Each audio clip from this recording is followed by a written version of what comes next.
শুনিতে নইলে পিপে ভাতে তৃণ হতে শুনিতে নইলে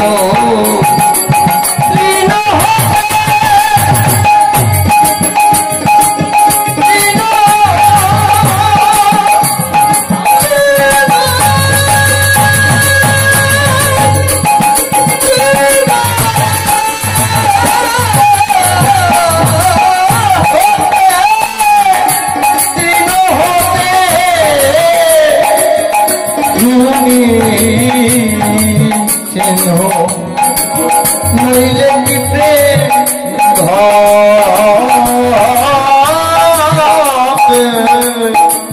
তৃণ হতে শুনিতে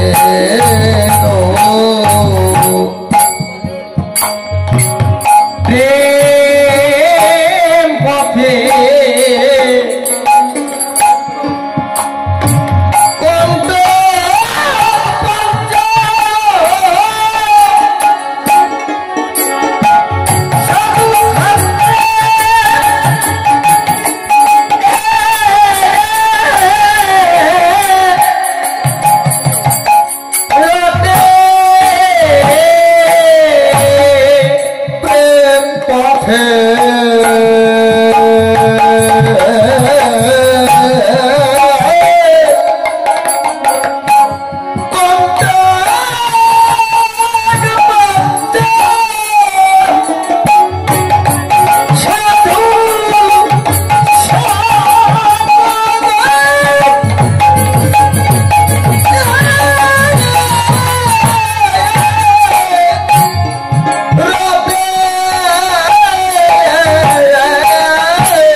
শুনিতে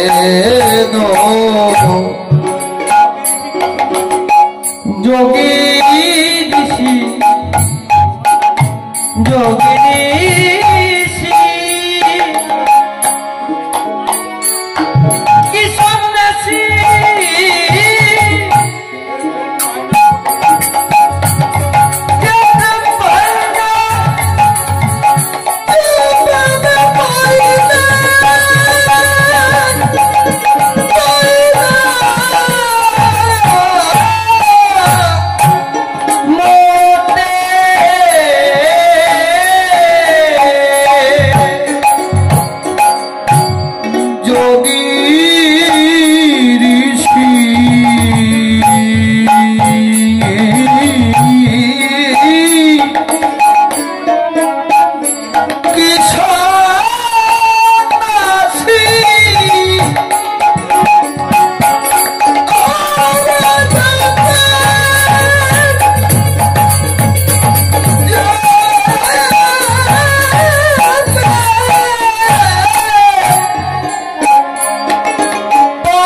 কিন্তু রোহিদাসকে নিমন্ত্রণ করেনি। এবার শ্রীকৃষ্ণ বলছে অর্জুন তুমি সবাইকে নিমন্ত্রণ করেছো তো? বলছে হ্যাঁ। শ্রীকৃষ্ণ আবার শুনছে, অর্জুন তুমি সবাইকে নিমন্ত্রণ করেছো তো? অর্জুন তারপরে বলছে হ্যাঁ প্রভু, আমি একজনকে নিমন্ত্রণ করিনি। বলছে কাকে? বলছে রবিদাসকে। শ্রীকৃষ্ণ বলছে অর্জুন, তুমি যদি রবিদাসকে নিমন্ত্রণ না করো তবে তোমার যে ভক্ত সেবা হবে না।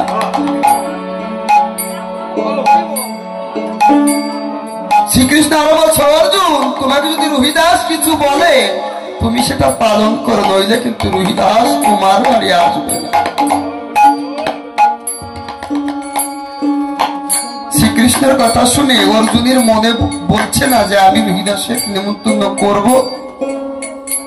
তথাপি অর্জুন রবিদাসের বাড়ি গিয়েছে।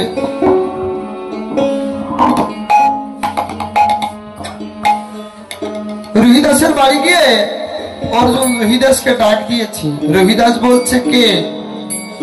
বাইরে বেরিয়ে দেখে অর্জুন এসেছে। অর্জুনকে দেখে রবিদাস বসতে বলেছে। অর্জুন বলছে রবিদাস, আমার তো বসার টাইম নেই, আমার বাড়ি আগামীকাল একটু ভক্ত সেবা সাধু সঙ্গ দেব, তোমার নেমন্তন্ন, তুমি যেও।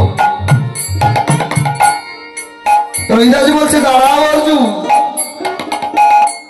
তুমি আমার বাড়িতে এসেছো, নেমন্তন্ন করেছো, নেমন্তন্ন রক্ষা করো, কিন্তু আমার তো কিছু আছে, আমার কথাও তো তোমার শুনতে হবে। বলছে আচ্ছা বেশ, তুমি বলো। বলছে অর্জুন, এই যে এই তৈল মেখে তুমি ওই কুয়োর মধ্যে থেকে স্নান করে এসো। তেলটা দিয়েছে একটা চামড়ার পাত্র। অর্জুন নিজের মনে এত অহংকার জমেছে, বলছে আমার মতো মানুষকে ওই চামড়ার পাত্রে তেল দিয়ে স্নান করতে। তথাপি শ্রীকৃষ্ণের কথা মনে করে অর্জুন কোনো কথা না বলে কোন রকমের তেলটা মাথায় নিয়ে স্নান করতে গিয়েছে। দেখে কুয়োর মধ্যে চামড়া ভিজানো, তখন আরো অহংকার করে বলছে আমার মতো মানুষকে তুমি চামড়া ভাজানো কুয়োর জলে স্নান করতে দিয়েছ। শ্রীকৃষ্ণের কথা মনে করে অর্জুন কিছু বলে। তথাপিও যখন ওই অহংকার নিয়ে চামড়াটা সরিয়েছে, দেখে স্বয়ং মকর বাহিনী গঙ্গা সেখানে বিরাজ করছে।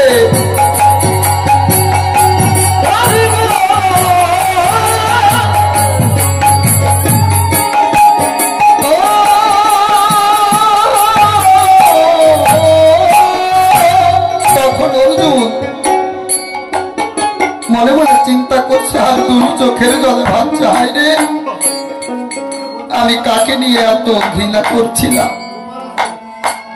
যার চামড়া ভিজানো কুয়োর মধ্যে গঙ্গা বিরাজ করে সে তো সামান্য কিছু হতে পারে না, তার মতো ভক্ত এ জগতে আর কেউ নাই।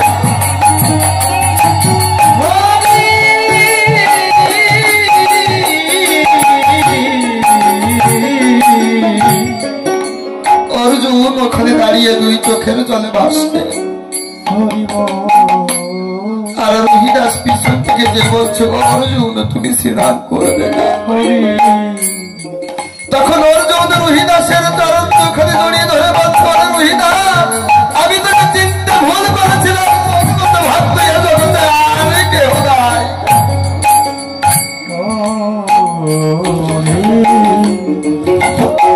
হরিব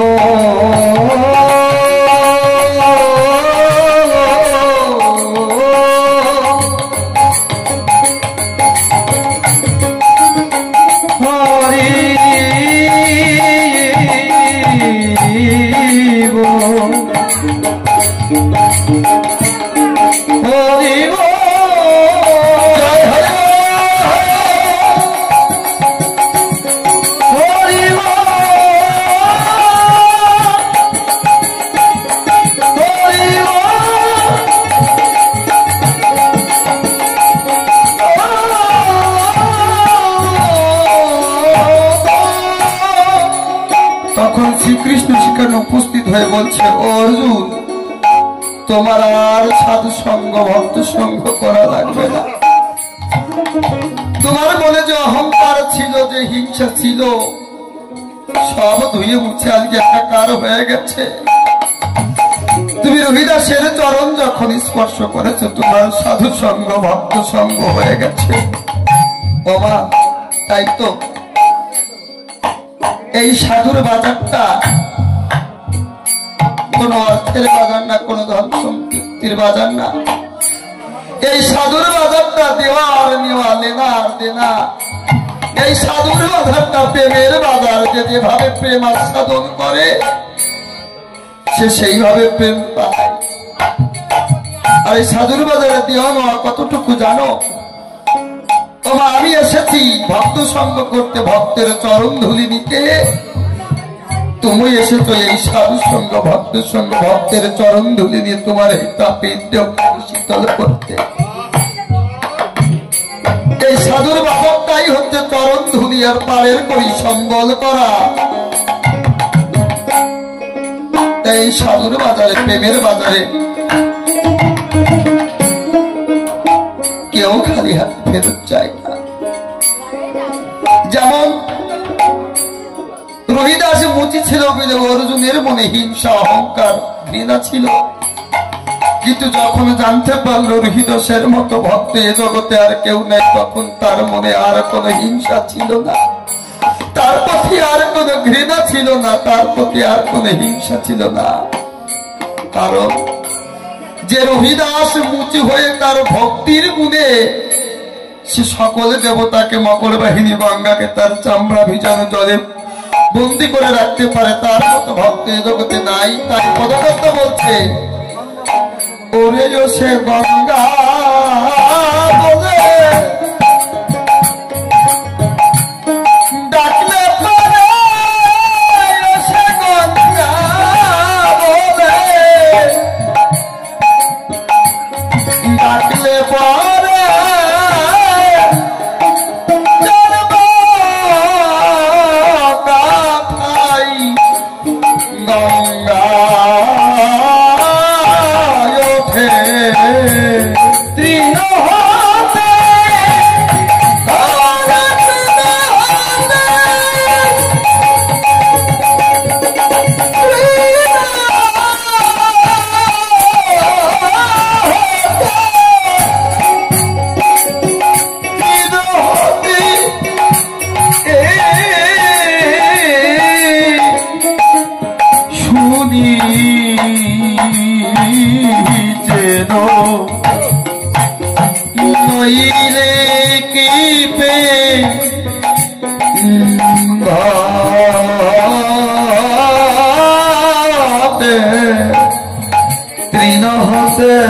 শুনি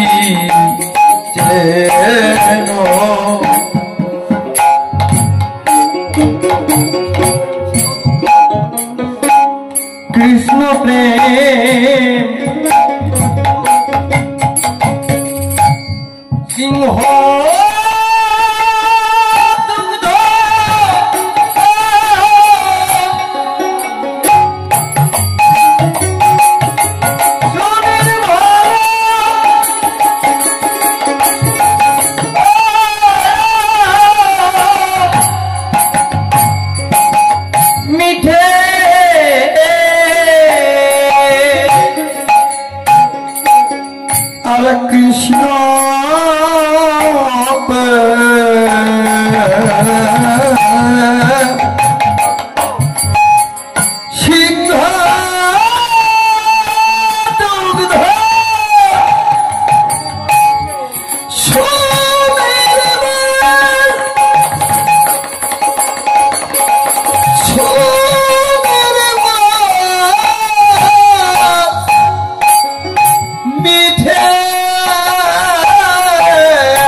সুবর্ণ পাত্রেতে রয় প্রেম, মেটে পাত্রে যাইব ফেটে। তাহলে প্রেম সুবর্ণ পাত্র ছাড়া আমাদের এই দেহ পাত্র যদি সুবর্ণ না হয়, তাহলে সেই প্রেম ধারণ করার ক্ষমতা এই দেহ রাখে না। আমরা যখন ছোট ছিলাম, আমাদের সেই শিশু সময়ে আমার মনটা ছিল পরিষ্কার পরিচ্ছন্ন সাদা পৃষ্ঠার মতো, তাই না? ছোট সময় আমরা কোনো কিছু বুঝতাম না। বাল্য সময়ে আমাদের মনটা ছিল সাদা পৃষ্ঠার মতো, যাতে কোনো দাগ ছিল না। আস্তে আস্তে যখন শুরু করলাম, আমাদের মনের মধ্যে এক একটা করে কালো দাগ পড়া শুরু করলো। কিসের দাগ? কাম, ক্রোধ, লোভ, হিংসা, মোহ, অহংকার, এই এক একটা দাগ পড়তে পড়তে পড়তে পড়তে আমাদের এই দেহ যে পাত্রটা, যে পরিষ্কার সুবর্ণ পাত্রটা আস্তে আস্তে কালোই পরিণত হয়েছে, কালো একটা পৃষ্ঠায় পরিণত হয়েছে। আর এই কালো যতক্ষণ থাকবে, এই অন্ধকারাচ্ছন্ন যতক্ষণ থাকবে, ততক্ষণ এই কালো পৃষ্ঠাতে কোনো সময় প্রেমের আবির্ভাব হবে না।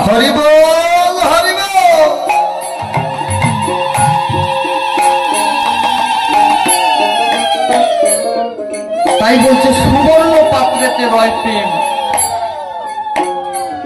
এই পাত্রটাকে সুবর্ণ করতে হবে। সুবর্ণ করতে গেলে কি করতে হবে?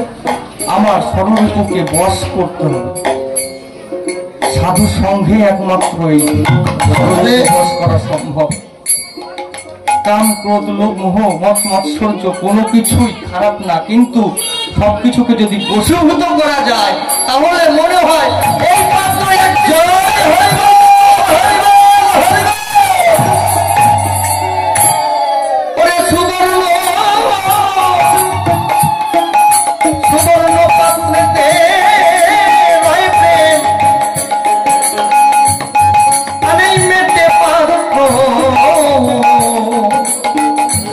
যাইব ফেটে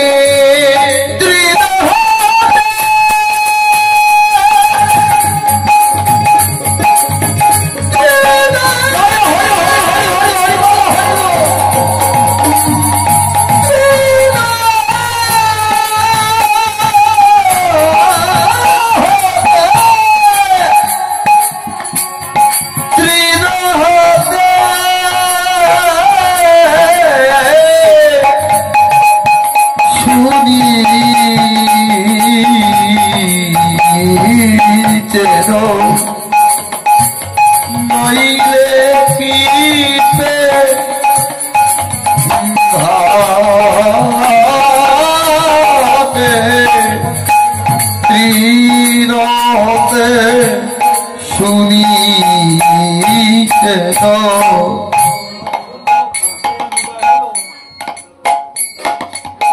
পছন্দ প্রেম। পছন্দ প্রেমটা কি? একটা হয়তো কি, একটা নিহত প্রেম। হয়তো কি মানে যে প্রেমে চাওয়া পাওয়া আছে, আর নিহত প্রেম, পছন্দ প্রেম, যে প্রেমের মধ্যে কোনো চাওয়া পাওয়া নেই। তুমি আমাকে বাসো আর না বাসো ভালো, তাতে আমার কোনো দুঃখ নেই, আমি তোমাকে সারা জীবন। পথশূন্য প্রেম, যে প্রেমের কোনো পথ নেই। তাই এই পথশূন্য প্রেম যার ছিল অশ্বিনী গোসাই, তারক গোসাই, গোলক, হীরামন, লোচন, মদন, পাগলদের ছিল পথশূন্য প্রেম, যে প্রেমের কোনো পথ ছিল না। পথশূন্য প্রেম উদয় হলো আমাদের হরিচাঁদে।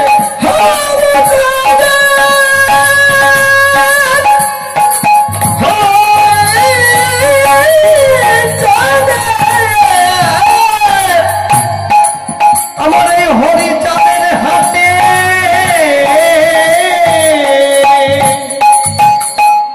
আর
প্রেম সবার